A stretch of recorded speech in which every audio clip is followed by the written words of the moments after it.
Dictation start होगी 5 second बाद। तैयार हो जाइए।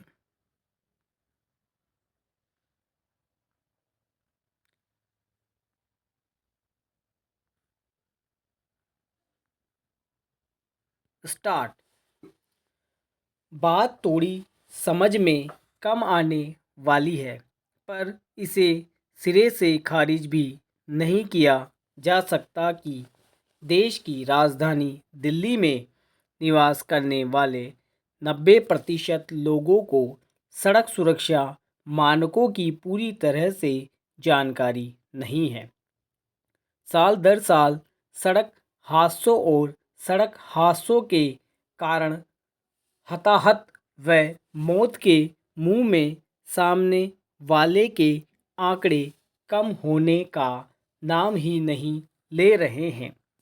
कम्युनिटी अगेंस्ट ड्रंकन ड्राइविंग द्वारा अगस्त 2023 से 31 दिसंबर 2023 तक दिल्ली में कराए गए सर्वे की रिपोर्ट तो यही कह रही है।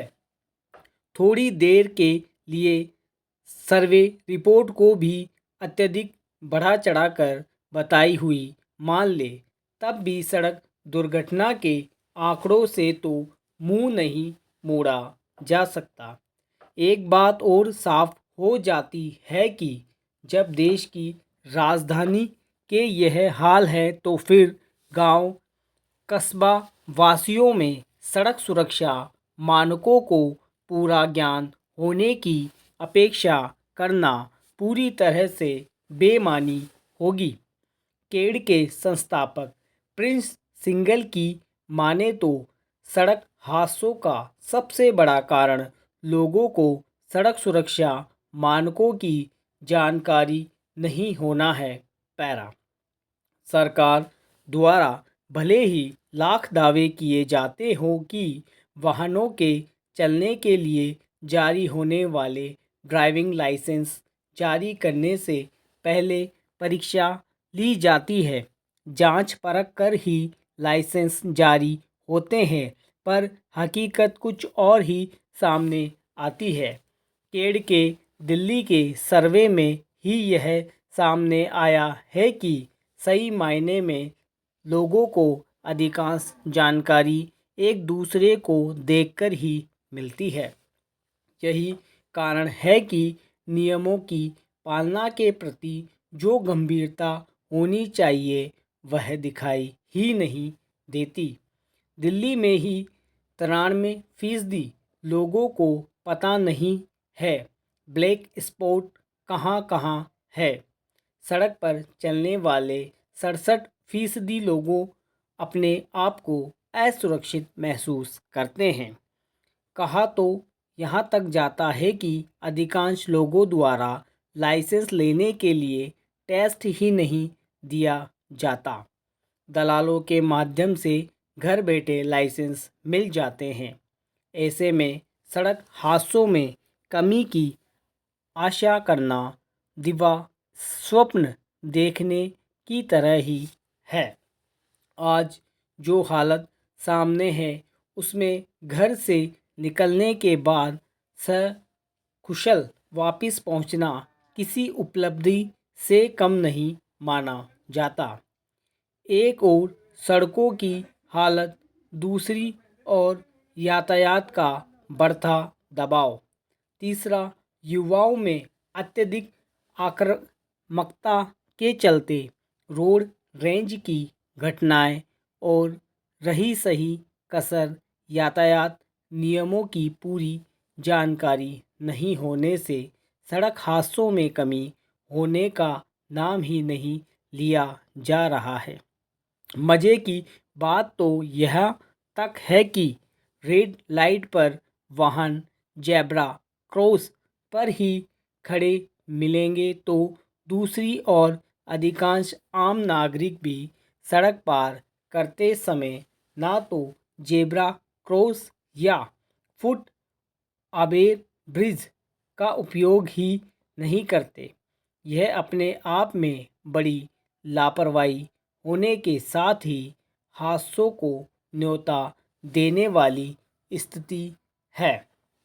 वाहनों में जिस तरह से लाइट लगी आने लगी और जिस तरह से आधी लाइट को पहले काला करके रखने की सख्ती से पालना होती थी और यहाँ तक देखा जाता था कि पुलिस वाले या एनजीओ के लोग चौराहा पर काला कलर लेकर खड़े रहने के साथ ही स्वयं वाहन की लाइट के ऊपरी आधे हिस्से को काले रंग से पोत देते थे ताकि सामने वाले पर सीधे रोशनी ना पड़े और वह आसानी से देख सके सामने वाहन किस गति से आ रहा है। वाहनों में साइड में मुड़ने के पहले इंडिकेटर देने के लिए इंडिकेटर तो होते हैं पर उसके उपयोग में भी लापरवाही देखने को मिल जाती है। दरअसल देखा जाए तो आम आदमी भी सड़क सुरक्षा मानकों की पालना के प्रति उतना गंभीर नहीं दिखता जितना होना चाहिए। इसमें एक बड़ा कारण नियमों की जानकारी की कमी, अवेयरनेस की कमी होना आम है। पैरा दरअसल सड़क हादसे रोके हैं तो हमें लोगों को जागरूक तो करना ही होगा। किसी ज़माने में जब सिनेमा हॉल में कोई पिक्चर देखने जाते थे तो जागरूकता से जुड़ी सरकार डॉक्यूमेंट्री को भी दिखाया जाता था। सामान्यतः इंटरवल के ठीक बाद फिल्म ऐसी जागरूकता वाली डॉक्यूमेंट्री के बाद ही चलती थी। चैनलों पर आने वाले कार्यक्रमों के बीच विज्ञापनों की तरह ही जागरूकता की इस तरह की डॉक्यूमेंट्री दिखाने के लिए बाध्य किया जाए। भले ही दिन में एकांदा बार ही हो तो उसका असर देखने को मिलेगा। इसके लिए लोकप्रिय धारावाहिकों या न्यूज़ के दौरान कुछ सेकंड्स की क्लिपिंग के माध्यम से किया जा सकता है। एक बात साफ हो जानी चाहिए कि सड़क हादसों को रोकना है, न्यूनतम स्तर पर लाना है तो सुरक्षा मानकों की जानकारी और पालना सुनिश्चित करने के लिए गंभीर होना ही होगा। स्टॉप।